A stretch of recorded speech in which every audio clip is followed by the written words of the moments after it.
ब्रह्मा जी के चरित्र को जब हम सुनते हैं तो आप लोगों के हृदय में शिव महापुराण का एक संवाद आता है कि भगवान ब्रह्मा जी कह रहे थे कि ये सृष्टि का रचना करता मैं हूँ, संहार करता मैं हूँ, संभालने वाला मैं हूँ, बनाने वाला मैं हूँ, संपूर्ण कार्य करने वाला मैं हूँ। नहीं, जिस दिन व्यक्ति के हृदय में यह आ जाता है कि मैंने किया, मैं कर रहा हूं, मैं करा रहा हूं, उस दिन समझ लेना कि उसका करा धरा सब पानी फिर गया, उसका सब करा धरा पानी फिर गया। कई माताएं कह देती हैं वो तो मैं जिंदा हूं तो घर चल रहा है, जिस दिन मैं मर गई आटे दाल का भाव मालूम पड़ जाएगा। बहुओं तुम्हारी हालत ढीली हो जाएगी जिस दिन मैं मर गई। तो बहुओं भी अंदर से सोचती मर जा, क्या होगा? जिस दिन मैं मर गई तो उस दिन आटे दाल का भाव मालूम पड़ जाएगा। मर गए तो क्या होगा? बस इतना होगा, कभी घी घना तो कभी मुट्ठी चना। आज भी घर चल रहा है, कर भी चलेगा। तुम हो तो भी चल रहा है, नहीं होगे तो भी चलेगा। वो तो कोई अंतर तो आना। फिर वो वाला प्रसंग आ गया जो हम पहले कह चुके हैं। एक सेठ जी कह रहे थे मैं मर गया तो मेरे पीछे पूरा परिवार मर जाएगा। इतना चाहते हैं मेरे घर के लोग, इतना प्रेम करते हैं मेरे परिवार के लोग, अगर मैं मर गया मेरे पीछे पूरा परिवार मर जाएगा। एक गुरुजी निकल कर जा रहे थे, उन गुरुजी ने कहा सेठ जी इतना बड़ी बड़ी बात मत करो, मैं। हम भी देखें तुम्हारा परिवार का कितना लोग तुम्हारे साथ मर रहा है, लो मरो अब भी के अब भी मरो। सेठ जी कहने लगे ऐसे कोई मरता है क्या? गुरु जी बोले तुम तो वैसे ऐसे चक्कर खा के पानी पीते पीते लुढ़क जाओ, मैं सबसे कह दूंगा मर गए, हमें देखना है कौन कितना मरता है। अरे गुरु जी मेरी पत्नी इतनी चाहती है अब भी की अब भी मर जाएगी, मेरा बेटा सारा काम छोड़कर प्राण छोड़ देगा मेरे पीछे, मेरा पोता रो रो के मर जाएगा।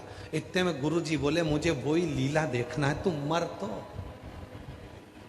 गिर, चक्कर खा के गिर। उसने कहा मैं नहीं गिरता, नहीं मुझे तो देखना है, गिर जल्दी से, और अगर मेरे परिवार को कुछ हो गया तो उसकी गारंटी मेरी, चल लुढ़क। और पानी पीते पीते सेठ जी नीचे गिर गए चक्कर खा के। गुरुजी ने कहा उठना मत ही जब तक मैं नहीं बोलूं। डॉक्टर को बुलाया गया, डॉक्टर साहब से किलवा दिया, डॉक्टर साहब बोल दो तुम भी यहीं बैठ जाओ कि ये तो मर गया। डॉक्टर ने कह दिया मर गए।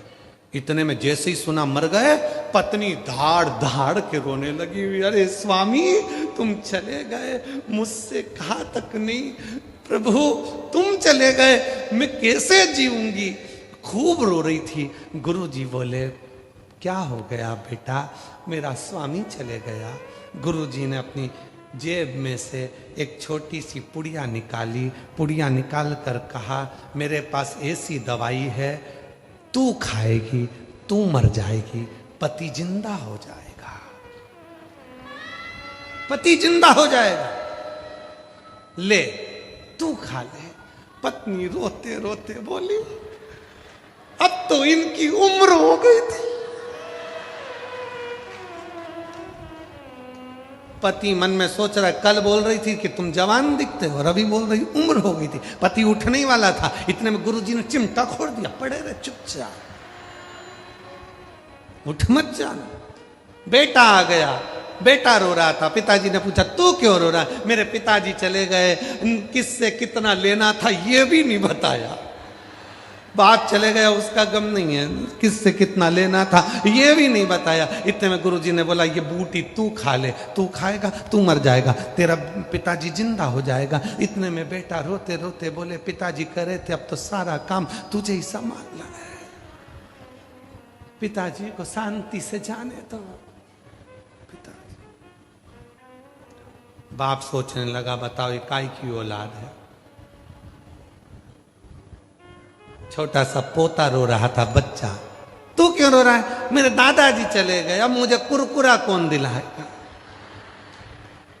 बिस्कुट कौन खिलाएगा। पुड़िया निकाल कर गुरुजी ने कहा ले तू खा ले, तू खाएगा तेरा दादा जिंदा हो जाएगा, तू मर जाएगा। इतने में पोता गुरुजी के कंधे में हाथ डालकर बोला तुम क्यों नहीं खा लेते?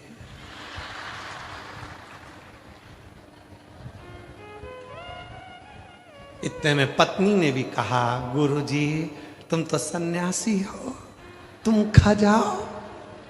बेटा बोला, गुरुजी तुमने तो घर छोड़ दिया, तुम खा जाओ। सब मिलके गुरुजी को खवा रहे पर घर का एक नहीं खा रहा। इतने में गुरुजी ने उठाया, उठ जा, उठ उठ। क्या कहता था, मेरा परिवार मेरा परिवार मेरा परिवार। इतने में सेठ जी उठ के बोले, काय का परिवार, एक भी चेक पे सिग्नेचर नहीं करूंगा, एक भी चेक पे, काय का परिवार। वावारी दुनिया मतलब की दुनिया में किसी वावारी दुनिया मतलब की दुनिया में किसी का कोई। श्री राम के संग हजारों सखा वनवास हुआ तब कोई नहीं। श्री राम के संग हजारों सखा वनवास हुआ तब कोई नहीं।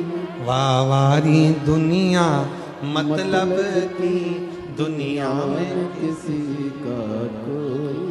अब मानो उसके भावों की शुद्धता का प्रतीक शिव है, सर्वस्व है। जो कहते हैं मेरा मेरा मेरा, वो कुछ भी मेरा नहीं, कुछ भी नहीं।